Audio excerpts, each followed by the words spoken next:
సాయంకాల సమయములో సంధ్యాదీపారాధనలో వచ్చును తల్లి మహాలక్ష్మి, వచ్చును తల్లి వరలక్ష్మి.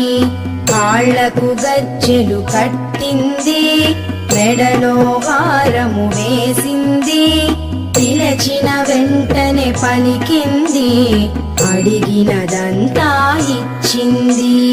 సాయంకాల సమయములో సంధ్యాదీపారాధనలో